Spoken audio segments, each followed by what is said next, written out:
እና ዛሬም ማውራቸው አምስት ነገሮች ምናልባት እነዚህ ነገሮች ባይፈጠሩ ዓለማችን ቶታሊ በሌላ አቅጣጫ ሊሄድ ይችላል ተብሎ በሚታሰብ መልኩ የዓለምን ታሪክ የቀየሩ ነገሮች። የእስራኤል ትልቁ አይከናቸው ይሄ ነው፣ ቤተ መቅደሳቸው። ባቢሎን መጣና ሰለሞን የሰራውን ቤተ መቅደስ አፈረሰ። ከዛ ከብዙ ዓመታት በኋላ እስራኤላውያን እንደገና ወደ ሀገራቸው ይመለሳሉ። ከዛ ተሰብስበው ሁለተኛ ዙር ቤተ መቅደሳቸውን ይገነባሉ። ይሄ ከሆነ በኋላ ከእንደገና ይመጣና የሮም መንግስት እስራኤልን በባርነት ይዛቸዋል ወይ እስራኤልን ይቆጣጠራል። አሁን ክርስቶስ ኢየሱስ እንግዲህ የመጣው በዚህ ጊዜ ነው። ከዛ ምን ይሆናል? እየቆየ ይመጣና እስራኤል ተሰብስበው ሮም ላይ ማመጽ ጀምራሉ።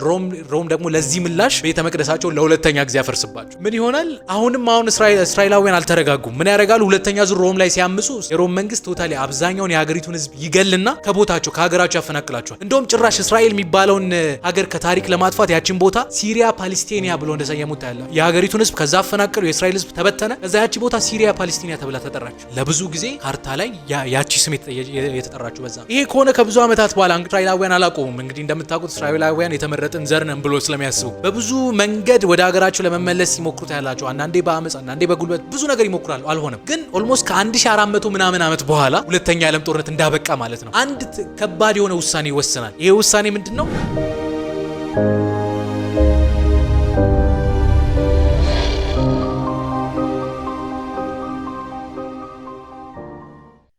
ሄይ ጋይስ እንዴት ናችሁ? ሁሉ ሰላም፣ ሁሉ አማን። ፊራ ነኝ። ዛሬም ሳምንት ጠብቄ እንዲሁ ካነበብኩት አዲስ ነገር ሼር ላደርጋችሁ መጣሁ። ሳምንት አሪፍ እየሄደ ነው። ህይወት፣ ትዳር፣ ቤተሰብ፣ ከብቶች፣ ልጆች አሪፍ እየሄደ ነው። ብዙዎቻችሁ እንደምታውቁት የዓለማችንን ታሪክ በጣም ብዙ ነገሮች ቀይረውታል። አሁን እንግዲህ ላውራችሁ የፈለግኩት በጣም እንደ ተርኒንግ ፖይንት የሚባሉ ነገሮች የሉም፣ እነዛን ነውና የዓለማችንን ታሪክ በጣም ብዙ ነገሮች ቀይረውታል። እና ዛሬም ማውራችሁ አምስት ነገሮች ምናልባት እነዚህ ነገሮች ባይፈጠሩ ዓለማችን ቶታሊ በሌላ አቅጣጫ ሊሄድ ይችላል ተብሎ በሚታሰብ መልኩ የዓለምን ታሪክ የቀየሩ ነገሮች ነውና ምንድናቸው እነዚህ ነገሮች? እነሱን ከማውራቴ በፊት ግን መጀመሪያ ለዚህ ቻናል አዲስ ከሆናችሁ ሰብስክራይብ እንድታደርጉ እጠይቃችኋለሁ። የኔዎቹም ቪዲዮ በደንብ እንዲታይ ላይክ ሼር አድርገን በደንብ ሰዎች ጋር ሼር እናድርገው። የዓለምን ታሪክ የቀየሩ አምስት ነገሮች ምንድናቸው? ከመጀመሪያው ልጀምርላችሁ። የመጀመሪያውን እንደ ርዕስ ምን አልኩት? በአንድ ሹፌር ስህተት ምክንያት የዓለም ጦርነት ተነሳ ብየዋለሁ። እንግዲህ እንደ ርዕስ ወይ ደግሞ የአንድ ሹፌር ስህተት ዓለምን አጋየው ወይ ደግሞ የመጀመሪያ ዓለምን ጦርነት አስነሳ ከሚለው ሐሳብ ልጀምርላችሁ። ምን ሆነ? በ19 መጀመሪያዎቹ አካባቢ የዓለም ህዝብ በጣም እንዴት ነው ፖለቲካሊ በጣም ዋርም የነበረበትና ሁሉም የየራሱን ጎራ ይዞ የሚናቆርበት ጊዜ ነበር። ሁሉም የሆነ ቡድን ይዟል፣ ሁሉም የሆነ ጎራ ይዟል። እና ይሄ ጎራ ተይዞ እንዴት ነው ኦሬዲ እንደ ነዳጅ የተከማቸ ነዳጅ ነበር፣ ትንሽ እሳት የሚፈልግበት ጊዜ ላይ ነበርና በዚህ አይነት ጊዜ ላይ አሁን የለችም። ያኔ አውስትሮ ሃንጋሪ የምትባል ሀገር ነበረች። አውስትሮ ሃንጋሪ ማለት የአሁኖቹ ኦልሞስት ወደ 12 የሚሆኑ ሀገሮችን የሚይዝ አንድ ትልቅ ሀገር ነበር አውስትሮ ሃንጋሪ። አሁን እንግዲህ ተበትኖ ራሳቸውን የቻሉ ሀገሮች ሆነዋልና በዚያን ጊዜ አውስትሮ ሃንጋሪ ስትመራ የነበረው በነገስታት ስርዓት ነው። ምን ይሆናል? አንድ የአውስትሮ ሃንጋሪ አርክዱክ ማለት ልዑል ማለት ነው። የአውስትሮ ሃንጋሪ ተተኪ ነው፣ የንጉሱ ተተኪ እንደማለት ነውና የአውስትሮ ሃንጋሪ አርክዱክ ወይ ደግሞ ልዑል ቦስኒያ የምትባለውን ሀገር ለጉብኝት ይመጣል። አሁን የአውስትሮ ሃንጋሪ አንድ ፓርት ስለነበረች ቦስኒያን ሊጎበኝ ይመጣል። የመጣበት ትልቁ ዓላማ ደግሞ ቦስኒያ በቅርብ ዓመታት ከኦቶማን ኢምፓየር ነፃ ወጣለች። ከቅርብ ጊዜ ከኦቶማን ኢምፓየር ከሌላ ስርዓት ነፃ የወጣችው ህዝቡ ትንሽ ለየት ያለ አስተሳሰብ ነው ያለው። ከዛ ጋር ከአውስትሮ ሃንጋሪ ጋር ለመጣጣም ትንሽ ፍሪክሽን የሚፈጥር ጊዜ ላይ ነበረች። ከዛ ደግሞ በተቃራኒ በስር በኩል ሰርቢያ የምትባል ሀገር ነበረች። የሰርቢያ ሀገር ደግሞ ትንሽ ወጣ ያለ አመለካከት ነበራቸው። እሷ ራሷን የቻለች ሀገር ነች። እንደ አውስትሮ ሃንጋሪ የተደባለቀች ሀገር አይደለችም፣ ራሷን የቻለች ሀገር ነበረችና አሁን ያልኳችሁ ቦስኒያ ከኦቶማን ኢምፓየር የሆነች ነገር ወስዷል። በተለይም ደግሞ ከሰርቢያ በጣም ለየት ያለ አመለካከት ነበራቸው። ይሄ አርክዱክ እዛ ሲሄድ ወይ ደግሞ ይሄ ልዑል እዛ ሲሄድ በከባድ የሆነ ኢንቫይሮንመንት እንኳን ቢሆን ከህዝቡ ጋር እኛ ሰላም ነን እንዳትሄድ እንኳን እየተመከረ በኢንተለጀንስ እንግዲህ እየተባለ እንኳን ኖ እኔ ከህዝቡ ጋር ሰላም መፍጠር ፈልጋለሁ፣ ምን ያህል ክሎዝ እንደሆነ ላሳያቸው ፈልጋለሁ ብሎ ነው መሄድ ሳይኖርበት ሄደው እና የሄደው ጁን ወር ላይ በ1914 አካባቢ ነውና በዚያን ጊዜ እንዴት ነው የሆኑ ወጣቶች ተሰብስበው በተለይ ከሰርቢያ የወጡ ወጣቶች ተሰብስበው ብላክ ሃንድ የሚባል የማፊያ ግሩፕ ነበራቸው። ምንድናቸው እነዚህ? በጣም ከባድ የሆነ የናሽናሊስት አስተሳሰብ ያላቸው ሰዎች ናቸው። ምንድነው ይሄ ስላቪክ ኔሽን የሚባሉ ሀገሮች አሉ አይደል? እነ ዩክሬን ጨምሮ ሮማኒያን ጨምሮ ፖላንድን ጨምሮ ራሽያንም ጨምሮ ያሉ ሀገሮች ተበታትነዋል። እንግዲህ በተለያየ ድንበር ነው የሚኖሩት። ትልቁ ዓላማቸው ምንድነው? ፓን ስላቪክ የሚባል ኔሽን መፍጠር ይፈልጋሉ። አሁን አፍሪካ ውስጥ እንዴት ነው ዩናይትድ ስቴት ኦፍ አፍሪካ መፍጠር የሚፈልጉ ሰዎች እንዳሉ ፓን አፍሪካ ሲባል ሰምታችሁ ከሆነ ትልቁ ዓላማ እሱ ነው። ስላቪክ ኔሽኖች ተበታትነዋልና እንደው አንድ ህዝብ ለምን አንሆንም የሚል አይነት አስተሳሰብ ያላቸው ናሽናሊስት ግሩፖች አሉ። ምን ይጠላሉ ካላችሁ የነገስታትን ስርዓት ይጠላሉ። በእንደዚህ አይነት ቀን ላይ ልዑል ሄዶ እኔ እዚህ ቦታ ላይ ኃይል አለኝ ብሎ መናገሩ እነዚህ ሰዎች አናዷቸው። ከዛ ምን ይሆናል? ከባቡር ወረደ፣ ህዝቡ መሃል በመኪና እየሄደ ከነዚህ አሁን ብላክ ሃንድ ከሚባሉት ግሩፖች መሃል የሆኑ ሰዎች ቦምብ መኪናው ላይ ይወረውራል። ቦምቡ አጋጣሚ መኪናው ላይ ነጥሮ ከጀርባ ያለው መኪና ላይ ይፈነዳና ሌላ ሰዎችን ይገላል። ይሄ ልዑሉ እንዴት ነው ልትደናገጡ ትችላላችሁ። ምንም አልመሰለውም። ንግግር ሊያደርግ ነው ሄዶ ንግግር አደረገና ማረፍ ወደ ነበረበት መሄድ የነበረበት ሀሳብ ይቀይራል። ምን ያደርጋል? ለምን ወደዛ ሄዳለው? የተጎዱ ከጀርባ መኪና ፈንድቶ የተጎዱ ሰዎች አሉ፣ እነሱ መጠየቅ ፈልጋለሁ ብሎ ሀሳብ ያስቀይራል። ግን ይሄን ነገር ለሹፌሩ አልነገሩት። ሹፌሩ መሄድ ባለበት መስመር እየሄደ ነው። እሱ መጀመሪያ ወደ አሰበው መንገድ ቀይሮ ሲታጠፍ ከልዑሉ ጋር አብሮ የነበሩ ሰዎች ነው መንገድ ቀይር ተሳስተሃል ይሉታል። ሹፌሩ አላወቀም ብያቸዋለሁ። እሺ ብሎ መኪናውን አቁሞ ሊያዞር ሲል አጋጣሚ ከነዚህ ብላክ ሃንድ ከሚባሉ ሰዎች መሃል የነበረ ጋቭሪሎ ፕሪንሲፕ የሚባል ወጣት ጋር ፊት ለፊት ይገጣጠማሉ። ሹፌሩ ከመቅጽበት መኪናውን ከማዞሩ ይሄ ወጣት ንጉሱ ማነው ልዑሉና ሚስቱን እዛው መኪና ውስጥ እንደገደለው ታያላችሁ። ይሄ ነገር በጣም ከባድ ወሬ ሆነ። ለምን? ምክንያቱም እስካሁን የነገርኳችሁን ነገር ታሳቢ እንድታደርጉ ትፈልጋለሁ። ይህንን ሲሰማ የአውስትሮ ሃንገሪ መንግስት በጣም እንግዲህ ወጣቱ ሰርቢያ ነው፣ የብላክ ሃንድ ደግሞ አባል እንደሆነ ይታወቃል። ብላክ ሃንዶች ደግሞ ከሰርቢያ የተነሱ ወጣቶች እንደሆነ ይታወቃል። ምን ያደርጋሉ? ይሄንን ነገር ያመጣችሁብን እናንተ ናችሁ፣ ስለዚህ እንደ ካሳ ብሎ አግሪመንት ይልኩላችኋል። እነዚህ ነገሮችን አድርጉልን፣ ካለበለዛ ጦርነት ይፈጠራል የሚል አግሪመንት ይጽፉላችኋል። የሚገርማችሁ ነገር አግሪመንቱ ሆን ብሎ እንዳይስማሙ አድርጎ ነው ይጻፉላችሁ። በሰርቢያ ሳይድ ደግሞ ያለው ስታዩት ሰማው የዋህ የሚመስል ነገር አለ። አብዛኛውን አግሪመንት ተቀብለውታል። የተወሰኑ አግሪመንቶች ላይ ብቻ ነው ያልተስማሙት። አውስትሮ ሃንጋሪ ቀድማ ወስናለች። ኦኬ ይሄን አትስማሙም ብሎ ሰርቢያ ላይ ጦርነት ያውጃል። ሰርቢያ ላይ ጦርነት ሲያውጅ ሰርቢያ እንግዲህ እንዳልኳችሁ የስላቪክ ኔሽን አንደኛው ናቸው። ራሽያ ራሷ ስላቪክ ኔሽን ነች። ስለዚህ የራሳቸውን ዘር ፕሮቴክት ለማድረግ ራሽያ ትደረባለች። ራሽያ ሰርቢያ ላይ ስትደረብ ጀርመን ደግሞ ትመጣና አውስትሮ ሃንጋሪ ጋር ትደረባለች። እንግዲህ ጀርመን ሁለቱም የዓለም ጦርነት ላይ ኔጌቲቭ በሚባለው ሳይድ ላይ የነበረች ነች። ከዛ ጀርመን ትሄዳለች፣ ፍራንስ መውጋት ትፈልጋለች። ፍራንስ ከዛ ብሪቲሽ እየተጨመረ አሁን የምዕራቡ ዓለም የሚባሉት ከሰርቢያ ጎን ይቆማሉ። የሚገርማችሁ ነገር ራሽያን ጨምሮ የምዕራቡ ዓለም ከሰርቢያ ጋር ይቆማሉ። አውስትሮ ሃንጋሪ፣ ጀርመን፣ ሌላም ሀገሮች ደግሞ ተደርበው ቀስ በቀስ ነገርየው እየገነነ የመጀመሪያ ዓለም ጦርነት ይፈጠራል። አንድ ሹፌር አፕዴት ስላልተደረገ የሱም ጥፋት ሆኖ አይደለም፣ በማይሆን መንገድ ሄዶ የመጀመሪያ ዓለም ጦርነት እንዳስነሳ ታያላችሁ። ይሄ የመጀመሪያው የዓለምን ታሪክ የቀየረ ኢንሲደንት ነው። ሁለተኛው ኢንሲደንት ምንድነው ካላችሁ አለማችን አዲስ የሆነ የሚሊተሪ እቃ ያመረተችበት ወይም ደግሞ ኒውክሌር የሚባለው ቦምብ የተመረተበት ኢንሲደንት ነው። ኢንሲደንቱ ብቻ አይደለም፣ የተመረተበትም ጊዜ በጣም አሳች ጊዜ ነው። ለምንድነው እንዲህ ያልኳችሁ መሰላችሁ? የተመረተው እንደምታውቁት ሁለተኛ የዓለም ጦርነት ላይ ነው። ምን ይሆናል? በጣም በሚገርማችሁ ሁኔታ አሁን ራሽያና የምዕራቡ ዓለም አንድ ላይ ነበሩ፣ ሶቪየት ዩኒየን ማለት ነው። ጀርመን እንግዲህ የዓለም ሕዝብ ላይ ጦርነት ታውጃለች። የነ ጀርመን ሳይድ ጀርመን ብቻ አይደለችም። የናዚ ስርዓት የነበረው ጀርመን አለ፣ የፋሺስት ስርዓት እኛ ሀገር የመጣው የጣሊያን መንግስት አለ። ከዛ የኢምፔሪያሊዝም ስርዓት የሚከተል ጃፓን ነበረች። እነዚህ ሶስቱ አንድ ላይ የተጣመሩን አክሲስ ፓወር ፈጥሯል።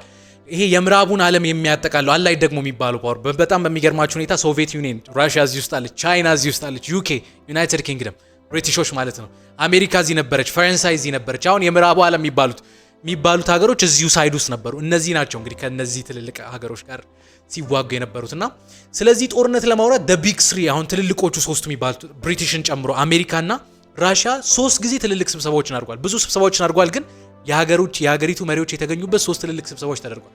የመጀመሪያው ስብሰባ በውጪዎች አቆጣጠር በ1943 አካባቢ ቴርሃን የሚባለው ስብሰባ ቴርሃን ኮንፈረንስ ይሉታል። ሁለተኛው ያልታ የሚባለው ኮንፈረንስ ነው በ1945 ጦርነቱ ሊያቆም አካባቢ። ከዛ ሶስተኛው ኮንፈረንስ ፖስዳን የሚባለው ኮንፈረንስ ነው። በተለይ እዚሽ ጋር ነው ነገሮች ትንሽ ትሪኪ መሆን የጀመሩ። ለምንድን ነው? የመጀመሪያው ስብሰባና ሁለተኛው ስብሰባ ላይ ኦልሞስት የ2 ዓመት ዲፍረንስ አለ። ምንድን ነው ያልታና ፖስዳን የሚባለው ኮንፈረንስን ያቀራረበው ካላችሁ ልክ ያልታ ኮንፈረንስ ከተካሄደ በኋላ ጀርመን እጅ ሰጠች፣ ወይ ደግሞ የጀርመን መንግስት ቶታሊ ዲስትሮይ እንደሆነ ታያላችሁ። ግን አንድ መንግስት እጅ አልሰጠም። ትንሽ እየተናነቀ ያለ መንግስት አለ፣ የኢምፔሪያሊዝም ስርዓትን የሚከተለው የጃፓን መንግስት። የተሰበሰቡበት ዓላማ ትልቁ ዓላማ ይሄ ነው። አንደኛ ጃፓን ምን ትሁን፣ ጦርነቱን በምን አይነት መንገድ ድል እንንሳ ነው። ሁለተኛ ደግሞ ጀርመን እጅ ሰጥታለች። ሁለት ማይስማሙ ግሩፖች አሉ፣ የምዕራቡ ዓለም የሚባሉት እነዚህ አሜሪካና ብሪቲሽ ማለት። ከዛ ደግሞ ስታንሊ ደግሞ ትንሽ ለየት ያለ አመለካከት አለ፣ የሶቪየት ዩኒየን መሪ። ስለዚህ ሁለት የተለያዩ መንግስቶች ስለሆኑ እጣ ፋንቷ ምን ይሁን ብሎ ነው ቁጭ ብሎ ለማውራት የተሰበሰቡትና ሲሰበሰቡ በዛን ጊዜ ፕሬዝዳንት የነበረው ትራውማን ነው። በጆሮ አንድ ነገር ይነገራል። ምን ካላችሁ ኦፕንሃይመር የሚለውን ፊልም ካያችሁ አላውቅም። በሳይንቲስት ኦፕንሃይመር የሚባለው ሳይንቲስት አዲስ ኃይል ወይ ደግሞ አዲስ የጦር መሳሪያ አዲስ ቦምብ እንዳመረተ ይነግሩታል። ይህም የኒውክሌር መሳሪያ እና ፕሬዝዳንት ትራውማን ቁጭ አለ። ተሰብስበው እያወሩ ስብሰባ ላይ ተነሳ። በጣም በሚገርማችሁ ሁኔታ አለ አሜሪካ አሁን አዲስ ኃይል አመንጭታለች ወይ ደግሞ አዲስ ቦምብ ፈጥራለች እና ይሄ ቦምብ በዓለማችን ታሪክ እንደዚህ ያለ ነገር ተፈጥሮ አንዴ ከፈነዳ የአንድን ዘር ማጥፋት የሚችል አንድ ትልቅ መሳሪያ ፈጥረናል ይላል። ይሄ ነገር ትንሽ ብጥብጥ ይፈጥራል። ለምን?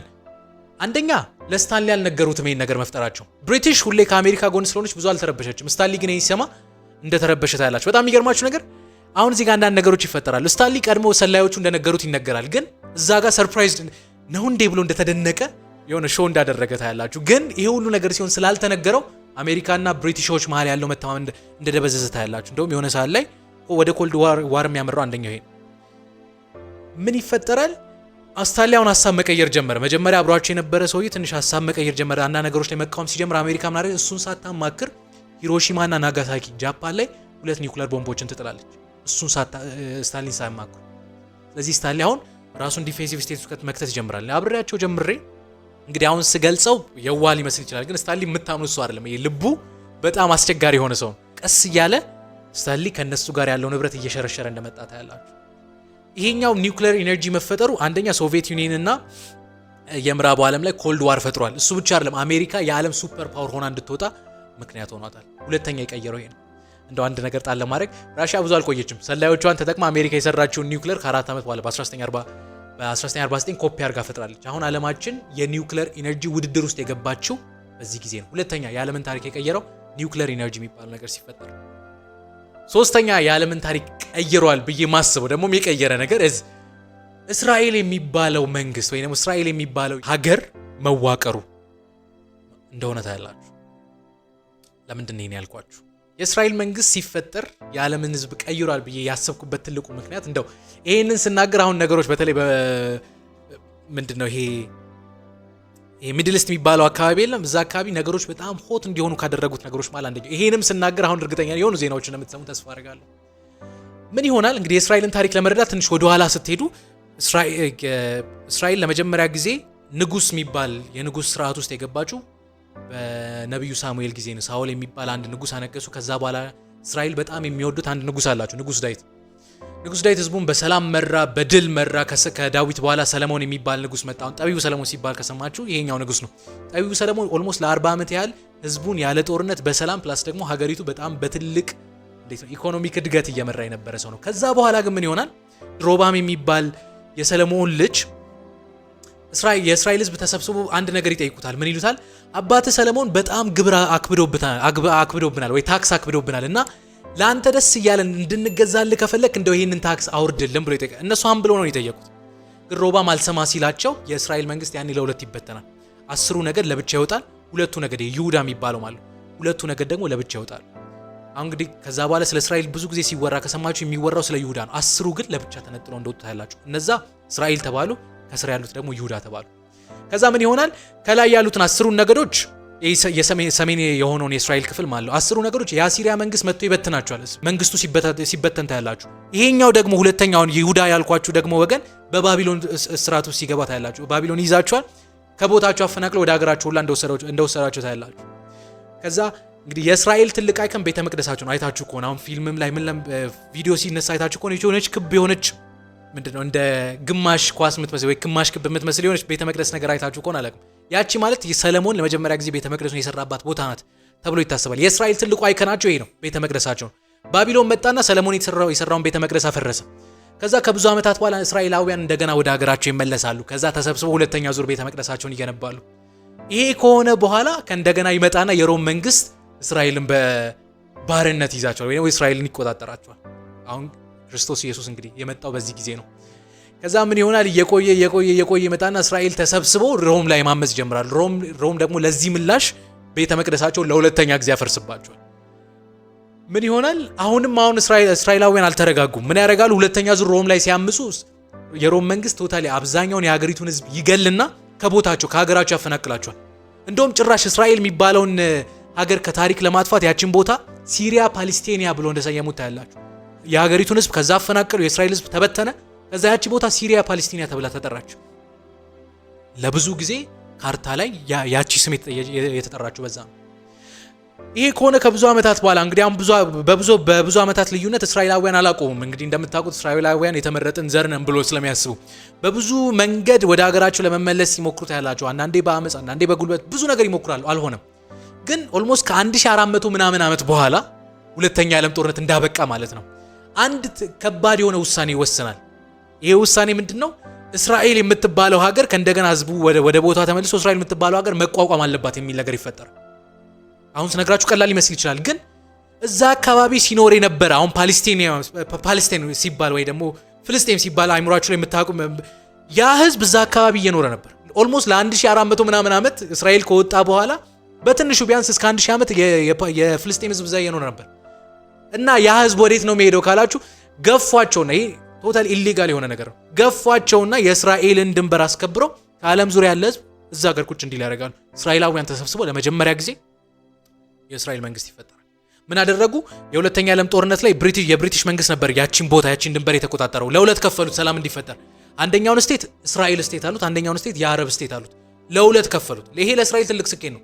ለአረብ ህዝብ ግን ትልቅ የጦርነት መቀስቀሻ ትሪገሪንግ ፖይንት ነበር። ለምን? ለረጅም ጊዜ ሲኖርበት የነበረው ምድር ነው እየቀማችሁት ያለው። እስራኤል የሚባል መንግስት ከተፈጠረ ጊዜ ጀምሮ ሚድል ኢስት እስካሁን ድረስ አስቡት። ይሄ ከሆነ ኦልሞስት ከ70 ዓመት በላይ ማለት ነው አይደል? አልተሳሳትኩም። ከ70 ዓመት እስካሁን ድረስ የሆነ ወሬ ትሰማላችሁ። የእስራኤል መፈጠር የዓለምን ታሪክ እስካሁን ድረስ ቀይሯል። ምናልባት ሶስተኛ የዓለም ጦርነት ከዛው ላይ ይነሳል የሚል ፍርሃት እስኪመጣ ድረስ ሶስተኛው የዓለምን ታሪክ የቀየረው ነው። አራተኛ ይሄን ሁኔታ አይደለም ብለው የዓለምን ታሪክ የቀየረ ሰው ነው ብዬ ማስበው ብዙዎቻችሁ ኒኮላስ ቴስላ የሚባል ሰው እየታውቃላችሁ ብዬ አስባለሁ። ብዙዎች ይህን ስም አይሰጡትም። እኔ ግን ፐርሰናሊ የዘመናዊ ቴክኖሎጂ አባት የሞደርን ቴክኖሎጂ አባት ብዬ የምሰየመው ሰው ይሄ ነው። ለምን? ምክንያቱም አሁን ዓለማችን ላይ ያለውን ቴክኖሎጂ ሳይፈጠር አሁን ሲወራ ቀላል ይመስላል። ይሄ ነገር በዛ ዘመን ለነበረ ሰው ብትነግሩት አብዳሃል እንደ በሚያስብል ደረጃ ላይ ለመጀመሪያ ጊዜ ኢማጂን ያደረገው ለዓለም ህዝብ እንዴት ነው ኢማጂን አደረገው ወይ ጽፎ አስተላልፈው ወይ አውርቶ አስተላልፈው ብላችሁ ልታስቡ ትችላላችሁ። ለምሳሌ አልተርኔቲቭ የሚባለውን ከረንት ያስተዋወቀው እሱ ነው። ቤታችን ላይ መብራት የሚያበራውን ነገር አሁን አይታችሁ ከሆነ ቻርጅ የምታደርጉት ቤታችሁ ውስጥ በሚመጣ መስመር ነው። ያንን መስመር ያስተዋወቀው እሱ ነው። ዋይርለስ የሚባልን ሲስተም ለመጀመሪያ ጊዜ ያስተዋወቀው እሱ ነው። ብዙ ጊዜ ቴስላ ሲባል ይሄን አይታችሁ ከሆነ አላውቅም። የሆነ ትልቅ የሆነ ብረት አለ፣ ከዛ የሆነ ልክ እንደ መብረቅ የሚመስሉ ኢነርጂ ሲወጣ አይታችሁ ከሆነ አላውቅም። ቴስላ ኮይል ይባላል። እሱ ምንድነው ዓላማው? ኢነርጂን ፕላስ ደግሞ ኢንፎርሜሽን ዋይርለስሊ እንዴት ትራንስፈር ማድረግ እንችላለን የሚለውን ሐሳብ ያስተዋወቀ ሰው ነው። አንዳንዶች ምን ይሉታል? እንደምታውቁት ከቶማስ ኤዲሰን ጋር በጣም ትልቅ ጸብ ነበራቸው። ከጸባቸው በፊት ግን ይሄ ሰውዬ ለቶማስ ኤዲሰን ይሰራ ነበር። አንዳንዶች ምን ይላሉ? ቶማስ ኤዲሰን ምንም ነገር አልፈጠረም፣ ሂዝ አ ቢዝነስማን። ምንድነው ያደረገው? እንደ ኒኮላስ ቴስላ ያሉ ጥሩ ጭንቅላት ያላቸውን ሰዎች ሰብስቦ አሰራቸው። አንዳንዶች ምን ይላሉ? ኒኮላስ ቴስላ ቶማስ ኤዲሰን አገኛቸው። አሁን ይሄ ፈጠረ የሚባለውን ነገር እንደውም አብዛኞቹን የፈጠረው እሱ ሳይሆን አይቀርም ብሎ ይገምታሉ። ግምት ነው፣ ሀሳብ ነው። ይሄ ሰውዬ እነዚህን ክሬት እንዳደረገታለች። ኤክስሪ የሚባለውን ሀሳብ ለመጀመሪያ ጊዜ ያስተዋወቀው እሱ ነው። ሶላር ኢነርጂ ያልታሰበ ሀሳብ ኢማጂን ያስተዋወቀው እሱ ነው። አብዛኞቹ የኒኮላስ ቴስላ ሀሳቦች በዛን ጊዜ ሀሳብ ነበሩ፣ ወደ ምድር አልወረድም። ሀሳቦች ወደ ምድር መጥተዋል። አንድ ነገር ግን አልመጣችም። በነገራችን ላይ እስካሁን ምንድነው ይሄ ካላችሁ ፍሪና አንሊሚትድ ኢነርጂ የሚባል ነገር አልመጣም እስካሁን። ብዙዎች እንግዲህ ከዚህ ተነስቶ ኮንስፓይረሲ ሀሳብ ያመጣሉ። አሁን ለቢል ትከፍላላችሁ አይደል? ለመብራት ለምን ትከፍላላችሁ? ኒኮላስ ቴስላ ምን ይላል? ለነዚህ ነገር መክፈል አይጠበቅባችሁ። ለምን? ምክንያቱም ከኔቸር ውስጥ ከተፈጥሮ ውስጥ አንሊሚትድ የሆነ ኢነርጂ መውጣት ይችላል if you know how to do it።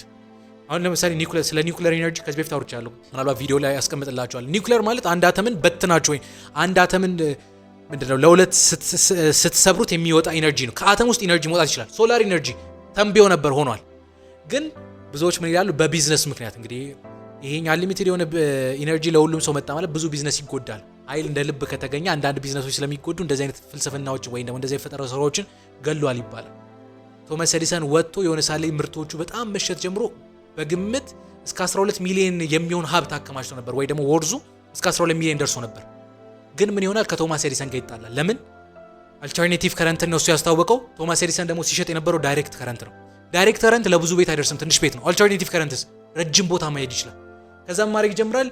ኒኮላስ ቴስላ እና ቶማስ ኤዲሰን ማለት ትልቅ ጸብ ይፈጠራል። አንድ ትልቅ ቢዝነስማን ጥሩ ስም ያለው አንድ የፈጠራ ሰው ብዙ ጊዜ የቴክ ኢንተለጀንቶችን አይታችሁ ከሆነ ወሬ እንኳን አይችሉም። ያ ወሬ ይችላል፣ ሀብት አለው፣ ገንዘብ አለው። ይህን ሰውዬ ዲስትሮይ አድርጎ ሀብቱን አጥፍቶበት ስሙን አጥፍቶበት ኒኮላስ ቴስላ ሲሞት መሞቱ እንኳን አልታወቀም። እዳ ውስጥ ነበር። እጁ ላይ የተገኘችው ሳንቲም ኦልሞስት በሳንቲም የሚቆጠር ብር ነው እጁ ላይ የተገኘው። ይህን ያህል ትልቅ ፈጠራ የሰራ ሰውዬ ሲሞት ድሃው ነው እንደሞተ ታያላችሁ።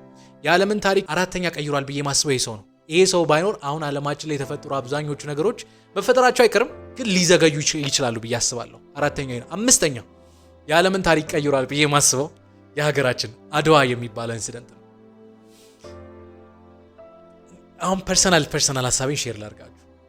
በጊዜ ሂደት ምን እንደገባኝ ታውቃላችሁ? ፐርሰናሊ ከተለያዩ በስራም በምንም ነገር አይምሮ ላይ መጣው።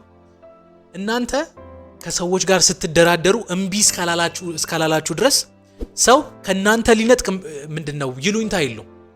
አንዳንድ ነገሮችን አይ ይሄ አይዋጣኝም እስካላላችሁ ድረስ ሰውየው ትርፉን ነው ጥቅሙን ነው የሚያስበው። እንዴት ነው እንደ ለቅሶ ቤት ንፍሮ ማለት በቃ ማንም እየመጣ ይዘግናችሁ። ለምንድን ነው ይሄን የምለው? አድዋ የሚባለው ኢንሲደንት ባይኖር እኔ በግሌ ማስበው ነው የምነግራችሁ። ከተሳሳትኩ ታርሙኛላችሁ። አድዋ የሚባለው ጦርነት ባይኖር በአድዋ ምክንያት ኢትዮጵያ ድል ባትነሳና እንዲም ይቻላል እንዴ ብሎ የአፍሪካ ሕዝብ ባይነሳ አሁን የምዕራቡ ዓለም ዲሞክራሲ ምናምን እያሉ የሚያወሩት ነገር የለም። አፍሪካን በቀኝ ግዛት ገዝተው ስቲል ዲሞክራሲ የሚባል ነገር እንደሚገነቡት ያላችሁ ይሁት። አሜሪካ እንዴት እንደተመሰረተች ይሁት። ኔቲቭ አሜሪካዎችን አባረሩና እዛ ላይ ሰፈሩ። ከዛስ ዲሞክራሲ የሚባል ነገር አመጡ።